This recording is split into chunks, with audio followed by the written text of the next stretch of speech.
ಇವರೆಲ್ಲ ನವೋದಯ ಶಾಲೆಯ ಪರೀಕ್ಷೆಗೆ ಹಾಜರಾದಂಥ ವಿದ್ಯಾರ್ಥಿಗಳು. ಈ ವಿದ್ಯಾರ್ಥಿಗಳ ಕಂಪ್ಲೇಂಟ್ಸ್ ಮೇರೆಗೆ, ಅಂದರೆ ದೂರಿನ ಮೇರೆಗೆ ಇವೆಲ್ಲ ಘಟನೆಗಳು ನಡೆದಿದ್ದು. ಸೊ ಅಲ್ಲಿಯ ಪಾಲಕರು ಕೂಡ ಹಾಜರಾಗಿ ನಮ್ಮ ಶಿಕ್ಷಣಾಧಿಕಾರಿ ಪ್ರಮೋದ್ ಮಹಾಲೆ ಅವರ ಸಮ್ಮುಖದಲ್ಲಿ, ಹಾಗೆ ಈ ಶಾಲೆಯ ಪ್ರಧಾನ ಗುರುಗಳ ಸಮ್ಮುಖದಲ್ಲಿ ಸಂಪೂರ್ಣ ವಿಚಾರಣೆ ನಡೆಯುತ್ತಿದೆ. ಅದೇ ರೀತಿ ಮಾಡಿರುವ ದೂರು ಕೂಡ ದೃಢವಾಗಿದೆ. ಆದ್ದರಿಂದ ಹಲವಾರು ಸಂಘಟನೆಯ ಮುಖಂಡರುಗಳು ಬಂದು ಪ್ರತಿಭಟನೆಯಲ್ಲಿ ನಿರತರಾಗಿದ್ದಾರೆ.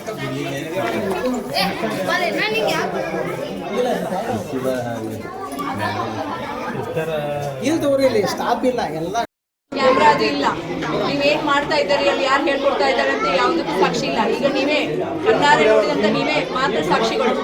ಎಲ್ಲಿ ಯಾವಾಗ ಕೇಳಿದ್ರು ಇದಕ್ಕೆ ಸತ್ಯವಾಗಿ ಹೇಗಿದೆ ಹಾಗೆ ಹೇಳ್ಬೇಕು. ಯಾರು ಏನು ಹೇಳ್ಕೊಟ್ರು ಮತ್ತೆ ಹೇಳುವಾಗಿಲ್ಲ.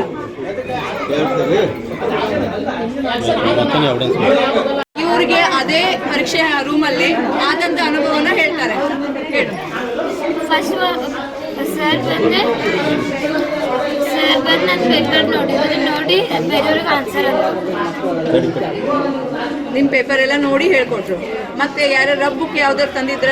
ಹುಡುಗಿ. ಮತ್ತೆ ಪೇಪರ್ ಅಲ್ಲಿ ಆನ್ಸರ್ ಬರ್ದು ಕಾಪಿ ಚೀಟಿ ಏನಾದ್ರು ಕೊಟ್ಟಿದ್ದೀರಿ? ಆ ಹುಡುಗಂಗೆ ಬರ್ದು ಕೊಟ್ರು. ಮತ್ತೆ ಕ್ವಶನ್ ಪೇಪರ್ ಹೊರಗಡೆ ಏನಾದ್ರು ತಗೊಂಡ್ ಹೋಗಿದ್ರ? ತಗೊಂಡ್ ಹೋಗಿ ಆನ್ಸರ್ ಚೆಕ್ ಮಾಡಿ ಕೊಟ್ಟಿದ್ದಾರೆ. ನಿಮ್ಗೆ ಇಲ್ಲಿ ಅನ್ಯಾಯ ಆಗಿದೆ, ಹೌದಾ? ಅದನ್ನ ಇಲ್ಲಿ ರಿಲೇಷನ್ ಯಾರೋ ಇದ್ರ ಅಂತ ಅಂದ್ಕೊಟ್ರು. ಸೂಪರ್ವೈಸರ್ಗೆ ನಮ್ಮ ರಿಲೇಷನ್ ಅಂತ ಹೇಳಿದ್ರು. ಅವರು ಹೇಳಿದ ಮೇಲೂ ಒಳಗಡೆ ತಗೊಂಡ್ರು. ಇಲ್ಲಿ ನವೋದಯ ಎಕ್ಸಾಮ್ ಬರ್ಲಿಕ್ಕೆ ಬಂದಿದ್ದು. ಯಾವ ರೂಮಲ್ಲಿ ಇದ್ರಿ? ನಾವು ಫಿಫ್ತ್ ರೂಮಲ್ಲಿ ಏನಾಯ್ತು? ಒಬ್ಬ ಸರ್ ಬಂದ್ರೆ ಲಾಸ್ಟ್ ಸೆಕೆಂಡ್ ಬೆಂಚ್ ಹುಡುಗಿಗ ಏನೋ ಹೇಳ್ಕೊಟ್ರು. ಎಲ್ಲ ಹೇಳ್ಕೊಟ್ರು. ಪದೇ ಪದೇ ಬಂದು ಹೇಳ್ಕೊಡ್ತಾ ಇದ್ರು. ಆ ಸರ್ ಯಾರಂತ ಗುರ್ತು ಹಿಡಿತೀರಿ? ನೋಡಿದ್ರೆ ಗೊತ್ತಾಗತ್ತಾ? ಆಮೇಲೆ ಅವ್ರು ಹಿಂಗೆ ಹುಡುಗಾಕೊಂಡು ಕ್ಲಿಕ್ ಮಾಡಿದ್ರು. ನಿನ್ನ ಹೆಸರೇನು? ಯಾವ ಊರು? ಇಲ್ಲಿ ಎದಕ್ ಬಂದಿದ್ರಿ? ಎದಕ್ ಬಂದಿದ್ರಿ? ಬಂದಿದ್ದು. ನಿಮ್ಗೆ ಎಕ್ಸಾಮ್ ಹಾಲ್ ಅಲ್ಲಿ ಪರೀಕ್ಷೆಯಲ್ಲಿ ಕಾಪಿ ಮಾಡ್ಲಿಕ್ಕೆ ಹೇಳ್ಕೊಟ್ಟಿದಾರ ನಿಂಗೆ? ಯಾರು? ಅವ್ರು ಹೇಳ್ಕೊಟ್ರು ಬರ್ದಿ ಎಲ್ಲ, ಹೌದಾ? ಮತ್ತೆ ನಿಮ್ಮ ಇದರಲ್ಲಿ ಮತ್ತೆ ಯಾರ್ಯಾರು ಹೇಳ್ಕೊಟ್ರು? ನಿನಗೊಬ್ಬಂಗೆ ಹೇಳ್ಕೊಟ್ಟಿದ್ದ ನಿಮ್ಮ ರೂಮಲ್ಲೇ?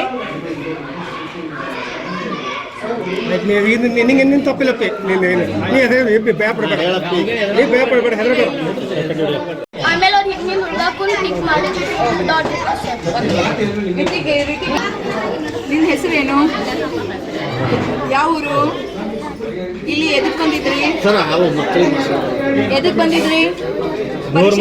ಬಂದಿದ್ದು. ನಿಮ್ಗೆ ಎಕ್ಸಾಮ್ ಹಾಲ್ ಅಲ್ಲಿ ಪರೀಕ್ಷೆಯಲ್ಲಿ ಕಾಪಿ ಮಾಡ್ಲಿಕ್ಕೆ ಹೇಳ್ಕೊಟ್ಟಿದಾರ ನಿಂಗೆ? ಯಾರು? ಸರ್ ಸಮರ್ಥ. ನಾವು ಇಲ್ಲಿ ನವೋದಯ ಪರೀಕ್ಷೆ ಬರೀದಕ್ಕೆ ಬಂದೇವಿ. ನಮ್ಮ ರೂಮ್ ನಂಬರ್ 4 ನಮ್ಮ ಕ್ಲಾಸಲ್ಲಿ ಎಲ್ಲ ಕಾಪಿ ಆಗಿದೆ. ನನ್ನ ಹೆಸರು ರಿತಿಕಾ. ನಾನು ಇಲ್ಲಿ ನವೋದಯ ಪರೀಕ್ಷೆ ಬರೀಲಿಕ್ಕೆ ಬಂದಿದ್ದೇನೆ. ನನ್ನ ರೂಮ್ ಬ್ಲಾಕ್ ನಂಬರ್ 4. ಒಬ್ಬರು ಟೀಚರ್ ಬಂದು ನನ್ನ ಪೇಪರ್ ನನ್ನ ಬಾಜು ಕುಂದು ನನ್ನ ಪೇಪರ್ನಾಗ ಮ್ಯಾಥ್ಸ್ ಆನ್ಸರ್ಸ್ ನೋಡಿ ಬೇರೆಯವ್ರಿಗೆ ಅಂದ್ಕೊಟ್ರು. ಮತ್ತು ಸರು. ನನ್ನ ಹೆಸರು ರಿತಿಕಾ. ನನ್ನ ಬ್ಲಾಕ್ ನಂಬರ್ 1. ನಂದು ಒಬ್ಬರು ಸರ್ ಬಂದಿದ್ರು ಸೂಪರ್ವೈಸರ್. ಅವ್ರು ನಾನು ಬರೀಬೇಕಾದ್ರೆ ಪೇಪರ್ ಅಂದರೆ ನೀ ಎಲ್ಲಿದ್ದು ತೋರಿಸಂತ ನಾನು ತೋರಿಸಿದೆ ಸರ್. ಆಮೇಲೆ ಅವ್ರು ಹೋಗಿ ಅಲ್ಲೇ ಒಬ್ಬ ಹುಡುಗಾಗ ನಂದು ಹಿಂದೆ 3rd ಬೆಂಚ್ ಹುಡುಗಾಗ ಹೇಳಿಕೊಟ್ರು ಸರ್. Dot ಇಟ್ಕೊಡಾತಿದ್ರು sir. ನನ್ನ ಹೆಸರು ಶ್ರಾವಣಿ. ನವೋದಯ ಪರೀಕ್ಷೆ ಬರ್ಲಿಕ್ಕೆ ಬಂದಿದ್ದೆ. ಮತ್ತು ಒಬ್ಬಾಕಿ ಹುಡುಗಿ ಒಂದು ರಫ್ ಬುಕ್ ತೊಗೊಂಬಂದಿದ್ಲು. ಮತ್ತು ನಮಗೆಲ್ಲ ಕೇಳಿದ್ರು, ನೀವು ಕೋಚಿಂಗ್ ಹೋಗ್ತೀರೇನೆ ಎಲ್ಲ ನಂಗೆ ಗೊತ್ತಂತ ಕೇಳಿದ್ವಿ. ಮತ್ತು ನಾವು ಅಂದ್ರೆ ಕೂಡ ಟೀಚರ್ ಬುಕ್ ತೊಗೊಳ್ಳಿಲ್ಲ. ನಾವು ಹೇಳಿದ್ವಿ ತಗೋರಿ ಟೀಚರ್ ತೊಗೊಂಬಂದ ಅಂದ್ರೆ ತೊಗೊಳ್ಳಿಲ್ಲ. ಎಲ್ಲರಿಗೂ ಒಂದು ಪೇಪರ್ ಬೇಸಿಕೇತಾದರೆ ಒಬ್ಬ ಹುಡುಗಂದ ಬೇರೆ ಪೇಪರ್ ತೊಗೊಂಡು ಹೋಗಿ ಎಕ್ಸ್ಚೇಂಜ್ ಮಾಡ್ಕೊಂಡು ಆನ್ಸರ್ಸ್ ಎಲ್ಲ ತೊಗೊಂಡು ಬಂದು ಅವನಿಗೆ ಕೊಟ್ಟಿದ್ವಿ. ಗೊತ್ತಾಯ್ತು ಅಂದರೆ ಅವು ತೊಗೊಳ್ಬೇಕಾದ ಇದು ನೀನು ಹೇಳಿ. ಪನಿಷ್ಮೆಂಟಾ? ಮತ್ತೊಂದು ಸರ, ಈಗ ನೀವು ಅಪ್ಲಿಕೇಶನ್ ಬಗ್ಗೆ ಎಂಕ್ವೈರಿ ಮಾಡಿ ಉತ್ತರ ತಗೊಂಡು ಹೇಳಿಕೊಟ್ಟಿದ್ದೀರಿ ಅಂತ ನಮ್ಮ ಮಕ್ಕಳು ಹೇಳ್ತಾ ಇದ್ದಾರೆ. ಹೌದು, ಅದೆಲ್ಲ ಅವು ಸಾಕ್ಷಿ ಇದೆ ನಮ್ಮಲ್ಲಿ.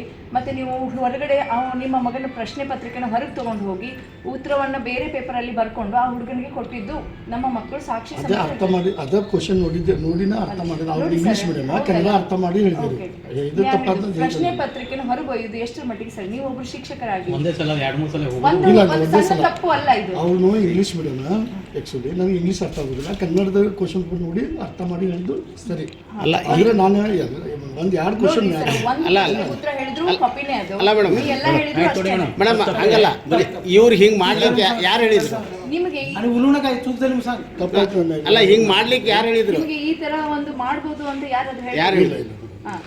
ನಿಮಗೆ ಇದು ಸೂಪರ್ವೈಸರ್ ಮೇಡಮ್ ನಿಮ್ಗೆ ಯಾಕೆ ಸಪೋರ್ಟ್ ಮಾಡಿದ್ರು ಮತ್ತೆ ಇಲ್ಲಿ? ಅವ್ರು ಕೆಲಸ ಮಾಡ್ತಾ ಇದ್ರು, ಅವ್ರು ನೋಡಿಲ್ಲ, ಅವ್ರದ್ದು ತಪ್ಪಿಲ್ಲ. ನಾನು ಅಂದ್ರೆ ಅವ್ರು ಹೇಗೆ ನಿಮಗೆ ಪರ್ಮಿಷನ್ ಕೊಟ್ರು? ಅವರು ನಿಮಗೆ ಜೋರ್ ಮಾಡಲಿಲ್ಲ ನಿಮಗೆ? ಇಲ್ಲ, ನಾ ಪ್ರತಿ ರೂಮಿಗೆ ಹೋಗೋದಿತ್ತು, ನನಗೆ ಅವಕಾಶ ನಿಮ್ಮ ಇತ್ತು. ಮಗನಿಗೆ ಜೊತೆ ಮಾತಾಡುವಾಗ ಆ ಮೇಡಮ್ ಏನ್ ಮಾಡ್ತಾ ಇದ್ರು? ಅಲ್ಲಿ ತಿಳಿಸಿದ್ದೇನೆ. ಈ ಮಾಡಿದ್ದಕ್ಕೆ ನನಗೆ ನಂದು ದೊಡ್ಡ ತಪ್ಪು. ನಾನು ಕೊಠಡಿಯೊಳಗೆ ಹೋಗಿದ್ದಕ್ಕೆ ಅದೇ ದೊಡ್ಡ ತಪ್ಪು. ನನಗೆ ಒಂದು ಇದು ಡ್ಯೂಟಿ ಹಾಕಿದ್ರು, ಅಂದರೆ ಸೂಪರ್ವೈಸರಿಗೆ ರಿಲೀವರ್ ಡ್ಯೂಟಿ ಹಾಕಿದ್ರು. ನಾನು ಎಲ್ಲ ಸೂಪರ್ವೈಸರ್ ರಿಲೀವರ್ ಡ್ಯೂಟಿ ಕೂಡ ಮಾಡಿದ್ದೀನಿ. ಆದರೆ ನಮ್ಮ ಹುಡುಗ ಎದ್ದು ನಿಂತು ಕೇಳುವಾಗ ನಾನು ಒಂದು 2-3 ಕ್ವಶನ್ ಅವ್ರಿಗೆ ನಾನು ಅರ್ಥ ಮಾಡಿ ತಿಳಿದಕ್ಕೆ ನನ್ನ ದೊಡ್ಡ ತಪ್ಪು. ನಾನು ಕ್ಷಮೆ ಕೇಳ್ತೀನಿ. ಸರ್, ನಮ್ದು ಒಂದು ಪ್ರಶ್ನೆ. ನಿಮ್ಮಲ್ಲಿ ಕೋಚಿಂಗ್ ತಗೊಳ್ಳುವಂಥ ಮಕ್ಕಳು ಬಗ್ಗೆ ಎಂಕ್ವೈರಿ ಮಾಡಿ ಉತ್ತರ ತಗೊಂಡು ಹೇಳ್ಕೊಟ್ಟಿದ್ದೀರಿ ಅಂತ ನಮ್ಮ ಮಕ್ಕಳು ಹೇಳ್ತಾ ಇದ್ದಾರೆ. ಹೌದು, ಅದೆಲ್ಲ ಅವು ಸಾಕ್ಷಿ ಇದೆ ನಮ್ಮಲ್ಲಿ. ಮತ್ತೆ ನೀವು ಹೊರಗಡೆ ನಿಮ್ಮ ಮಗನ ಪ್ರಶ್ನೆ ಪತ್ರಿಕೆನ ಹೊರಗೆ ತಗೊಂಡು ಹೋಗಿ ಉತ್ತರವನ್ನ ಬೇರೆ ಪೇಪರ್ ಅಲ್ಲಿ ಬರ್ಕೊಂಡು ಆ ಹುಡುಗನಿಗೆ ಕೊಟ್ಟಿದ್ದು ನಮ್ಮ ಮಕ್ಕಳು ಸಾಕ್ಷಿ ಅದೇ ಅರ್ಥ ಮಾಡಿ ಅದೇ ಕ್ವಶನ್ ನೋಡಿನ ಅರ್ಥ ಮಾಡಿ ಅವ್ರು ಇಂಗ್ಲಿಷ್ ಮೀಡಿಯಂ ಕನ್ನಡ ಅರ್ಥ ಮಾಡಿ ಹೇಳಿದ್ರು. ಇದು ತಪ್ಪಾದ ಪ್ರಶ್ನೆ ಪತ್ರಿಕೆನ ಹೊರಗೊಯ್ಯುದು ಎಷ್ಟರ ಮಟ್ಟಿಗೆ ಸರಿ? ನೀವು ಒಬ್ರು ಶಿಕ್ಷಕರಾಗಿ ಒಂದೇ ಸಲ 2-3 ಸಲ ಒಂದೇ ಸಲ ತಪ್ಪು ಅಲ್ಲ ಇದು. ಅವ್ರು ಇಂಗ್ಲಿಷ್ ಮೀಡಿಯಂ ಆ್ಯಕ್ಚುಲಿ ನನಗೆ ಇಂಗ್ಲೀಷ್ ಅರ್ಥ ಆಗೋದಿಲ್ಲ, ಕನ್ನಡದ ಕ್ವಶನ್ ನೋಡಿ ಅರ್ಥ ಮಾಡಿ ಹೇಳಿದ್ದು ಸರಿ. ಆದ್ರೆ ನಾನು ಒಂದು 2 ಕ್ವಶನ್ ಉತ್ತರ ಹೇಳಿದ್ರು ಕಾಪಿನೇ ಅದು. ಆಯ್ತು ನೋಡಿ ಮೇಡಮ್, ಬರೀ ಇವ್ರು ಹಿಂಗ್ ಮಾಡ್ಲಿಕ್ಕೆ ಯಾರು ಹೇಳಿದ್ರು?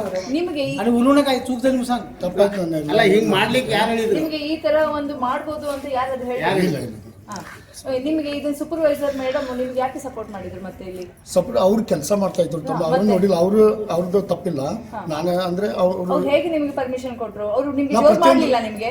ಇಲ್ಲ, ನಾ ಪ್ರತಿ ರೂಮಿಗೆ ಹೋಗೋದಿತ್ತು, ನನಗೆ ಅವಕಾಶ ನಿಮ್ಮ ಮಗನಿಗೆ ಜೊತೆ ಮಾತಾಡುವಾಗ ಆ ಮೇಡಮ್ ಏನ್ ಮಾಡ್ತಾ ಇದ್ರು? ಮೇಡಮ್ ಒಂದು ಸೆಕೆಂಡ್, ನಮ್ಮ ಸಿಂಪಲ್ ಒಂದು ಪ್ರಶ್ನೆ. ನಿಮ್ಮ ಪರೀಕ್ಷಾರ್ಥಿ ನಿಮ್ಮ ಮಗ ಕೊಡುವ ಪರೀಕ್ಷಾರ್ಥಿ ಆದಾಗ as per the government rules ಪ್ರಕಾರ ನಿಮಗೆ ಆ ಪ್ರಿಮೈಸಸ್ಸಲ್ಲಿ ನೀವು ಒಂದು ಎಂಪ್ಲಾಯ್ ಆದರೂ ಕೂಡ ನಿಮಗೆ ಒಳಗೆ ಹೋಗ್ಲಿಕ್ಕೆ ಪರ್ಮಿಷನ್ ಇಲ್ಲ ಅನ್ನೋದು ನಮ್ಮ ಬೆಸ್ಟ್ ಆಫ್ ನಮ್ಮ ನಾಲೆಜಲ್ಲಿ ಇರೋಂಥದ್ದು. ನಿಮಗೆ ಹೇಗೆ ಅಲೋ ಮಾಡಿದ್ರು? ನಿಮಗೆ ಅಲೋ ಮಾಡಿದವ್ರು ಯಾರು? ಅಲ್ಲ, ನನಗೆ ಗೊತ್ತಿಲ್ಲ, ಅದು ಆ ಥರ ಸಿಸ್ಟಮ್ ಇದೆ, ನನಗೆ ಖಂಡಿತ ಗೊತ್ತಿಲ್ಲ. ಇನ್ಫಾರ್ಮ್ ಮಾಡಿದ್ರಿ? ಅವು ಎಕ್ಸಾಮ್ ನಿನ್ನೆ ಬರೀತಾನೆ ಅಂತ ಇಷ್ಟು ದಿವಸ ಹಾಗೆ ನಾವು ಎಕ್ಸಾಮಿಗೆ ಹಾಕಿದ್ದು ಅಪ್ಲಿಕೇಶನ್. ಅವನು ಎಕ್ಸಾಮ್ ನಿನ್ನೆ ರಾತ್ರಿ ಬರೀತಾನೆ ಅಂದಮೇಲೆ ನಾವು ಇರಲಿ ತೊಗೊಂಡು ಹಾಲ್ ಟಿಕೆಟ್ ಹೋಗಿ ಕುತ್ಕೊಳ್ಳಿ ಬರೀಲಿ ಅಂತ ಇದು ಮಾಡಿದ್ವು. ಅವೇನು ಕೋಚಿಂಗ್ ತೊಗೊಂಡಿಲ್ಲ, ಏನು ತೊಗೊಂಡಿಲ್ಲ, ಆದರೆ ಏನಿಲ್ಲ. ಆದರೆ ನೋಡ್ರಿ, ಪರೀಕ್ಷಾರ್ಥಿ ಇದಾರಲ್ಲ, ಪರೀಕ್ಷಾರ್ಥಿಯ ಪಾಲಕರು ಗೌರ್ಮೆಂಟ್ ಎಂಪ್ಲಾಯ್ ಆಗಿ ಎಕ್ಸಾಮ್ ಡ್ಯೂಟಿಗೆ ಯಾವುದೇ ಕಾರಣಕ್ಕೂ ಆ ಒಂದು ಬ್ಲಾಕಿಗೆ ಬರಲಿಕ್ಕೆ ಯಾವುದೇ ಕಾರಣಕ್ಕೂ ಪರ್ಮಿಷನ್ ಇಲ್ಲ. ಅಂಥ ಪರ್ಮಿಷನನ್ನು ನಿಮಗೆ ಹೋಗಲಿಕ್ಕೆ ಕೊಟ್ಟವ್ರು ಯಾರು? ಅದು ಅಂದರೆ ನಿಮ್ಮ ಮಗ ಇಲ್ಲಿ ಪರೀಕ್ಷೆ ಬರೀತಾ ನಿಮ್ಗೆ ಗೊತ್ತಿತ್ತಾ? ಇಲ್ಲ, ರಾತ್ರಿ ನಿನ್ನೆ ಗೊತ್ತಾಗಿದೆ. ಇವತ್ತು ನಿಮ್ಮ ಮಗ ಈ ಪರೀಕ್ಷಾ ಇದಕ್ಕೆ ಸೆಂಟರ್ದಲ್ಲಿ ಪರೀಕ್ಷೆ ಬರೀತಿದ್ದಾರೆ ಅನ್ನೋದು ನಿಮಗೆ ಕಲ್ಪನೆ ಇತ್ತಾ? ಇವತ್ತು ನಿನ್ನೆ ರಾತ್ರಿ ಗೊತ್ತಾಯಿತು. ಗೊತ್ತಿದ್ದು ಕೂಡ ನೀವು ಹೇಗೆ ಪ್ರವೇಶ ಮಾಡಿದ್ರಿ? ನಂದು ಸೂಪರ್ವೈಸರ್ ಡ್ಯೂಟಿನ ನೀವು ಹಾಕ್ಸ್ಕೊಳ್ಳಿಕ್ಕೆ ಬರಂಗಿಲ್ಲ ಆಸ್ ಪರ್ ರೂಲ್ಸ್ ಪ್ರಕಾರ.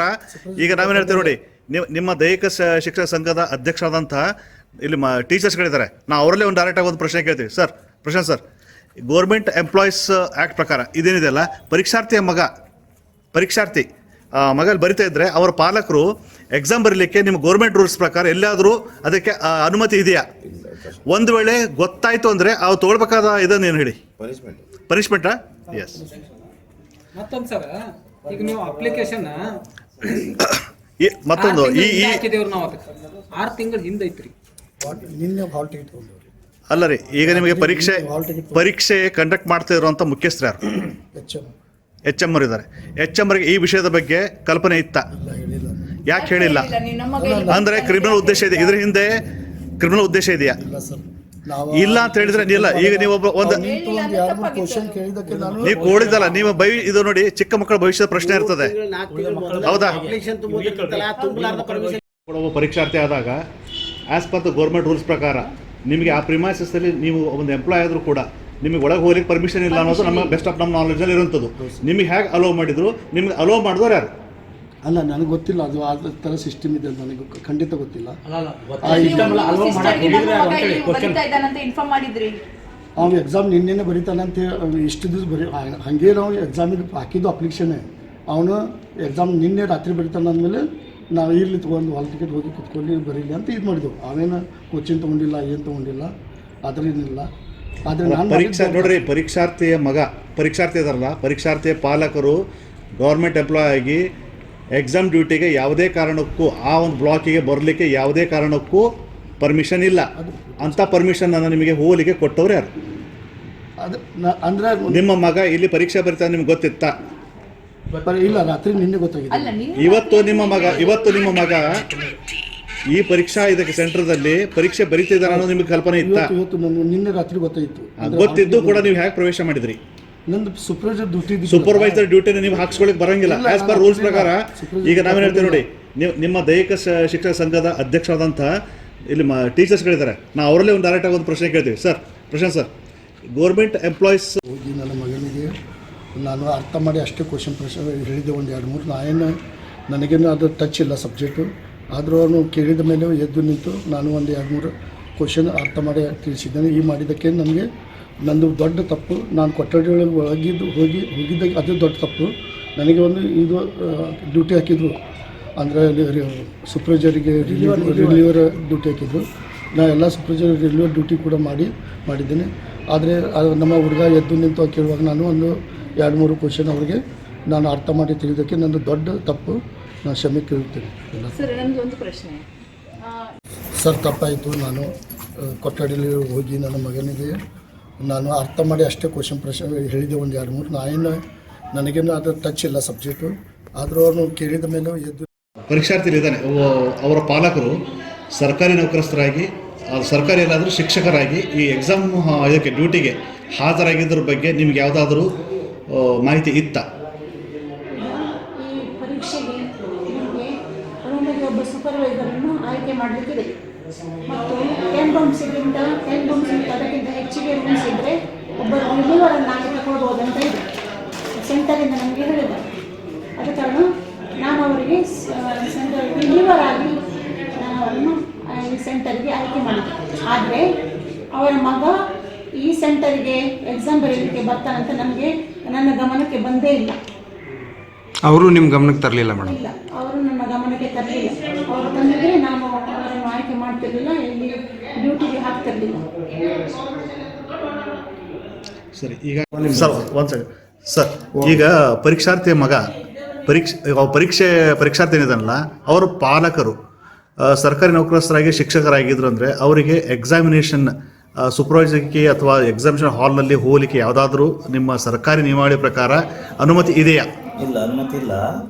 ಸೂಪರ್ವೈಸರ್ಸ್ಗೆ ನಾವು ನೋ ರಿಲೇಷನ್ ಸರ್ಟಿಫಿಕೇಟನ್ನು ಕೊಡಬೇಕಾಗುತ್ತೆ.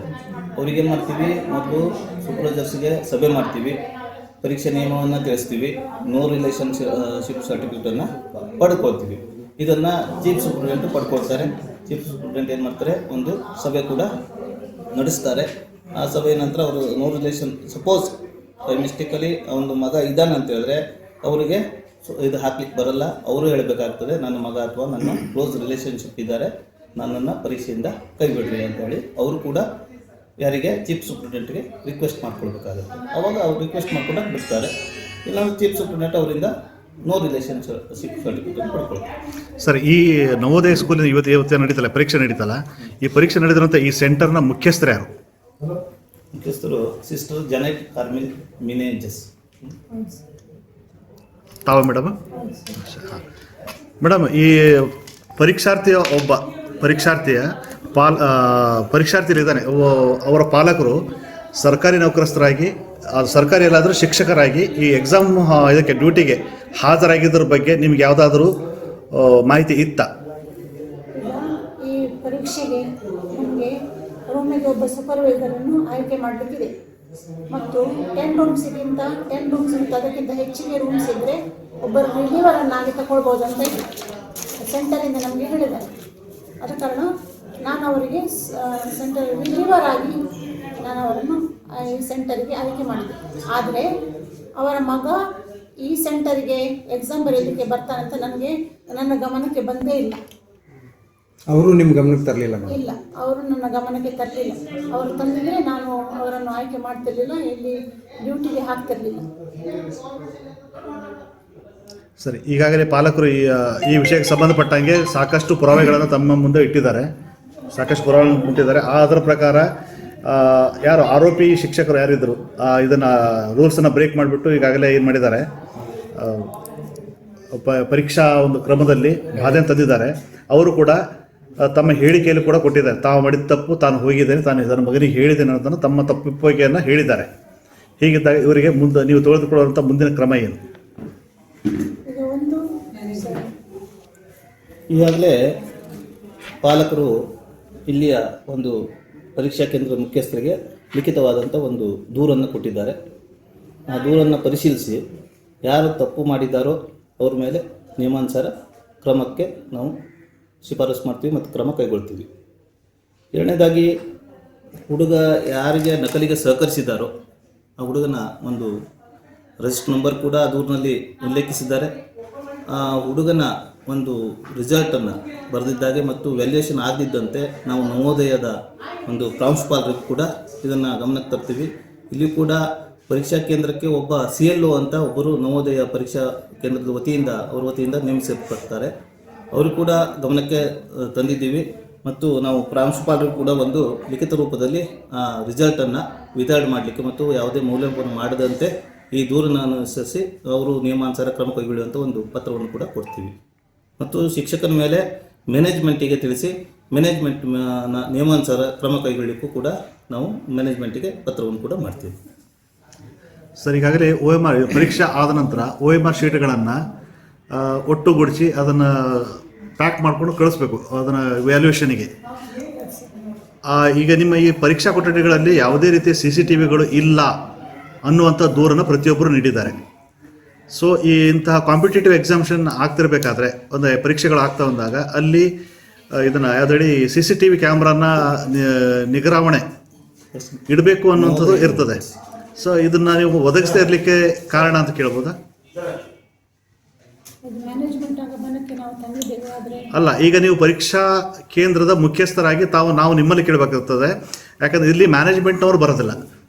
ಇದರಲ್ಲಿ ಪರೀಕ್ಷಾ ಕೆಲವೊಂದು ಕ್ರಮಗಳನ್ನು ನಾವು ಜರುಗಿಸುವಂಥ ವಿಷಯದಲ್ಲಿ ಪರೀಕ್ಷಾ ಕ್ರಮಗಳ ಜರುಗುವಂಥ ಸಂಪೂರ್ಣ ಜವಾಬ್ದಾರಿ ತಮ್ಮ ಮೇಲೆ ಇರೋದ್ರಿಂದ ತಾವು CCTV ಇಲ್ಲದೆ ಇರುವಂಥ ಸ್ಥಳದಲ್ಲಿ ಪರೀಕ್ಷೆಯನ್ನು ಕಂಡಕ್ಟ್ ಮಾಡಿದಿರಿ. ಆ ನಂತರ ಪರೀಕ್ಷೆ ಮುಗಿದ ಮೇಲೆ OMR ಶೀಟ್ಗಳನ್ನು ಯಾವುದೇ ರೀತಿಯ ಇದನ್ನು ಯಾವುದೇ CCTV ಯಾವುದೋ ನಿಗ್ರಾವಣೆ ಇಲ್ಲದಿರುವಂಥ ಸ್ಥಳದಲ್ಲಿ ಸುಮಾರು ಹೊತ್ತಿನವರೆಗೆ ಹಾಗೆ ಇದ್ದು ಅವರೇನೋ ಕೂಡಿಸಿ ಅದನ್ನು ಪ್ಯಾಕ್ ಮಾಡಿಕೊಂಡ್ರು ಅಂತ ಬಂತು. ಅಲ್ಲಿ ಕೂಡ ಯಾವುದೇ ರೀತಿಯ ಭದ್ರತೆ ಆಗಲಿ ಅಥವಾ ಒಂದು ಸ್ಟ್ರಿಕ್ಟಾಗಿ ಜರುಗಿಸಬೇಕಾದ ಕೆಲವೊಂದು ಕಾರಣ ಇಲ್ಲ ಅನ್ನುವಂಥದ್ದು ಕೇಳಿಬಂದಿದೆ. ಹೀಗಿದ್ದಾಗ ನವೋದಯ ಎಕ್ಸಾಮು ಯಾವುದೇ ರೀತಿಯ ಅವ್ಯವಹಾರಗಳಿಗೆ ಆಸ್ಪದ ಇಲ್ಲದೇ ನಡೆದಿದೆ ಅನ್ನಲಿಕ್ಕೆ ಏನಾದರೂ ಸಮರ್ಥನೆ ಇದೆಯಾ?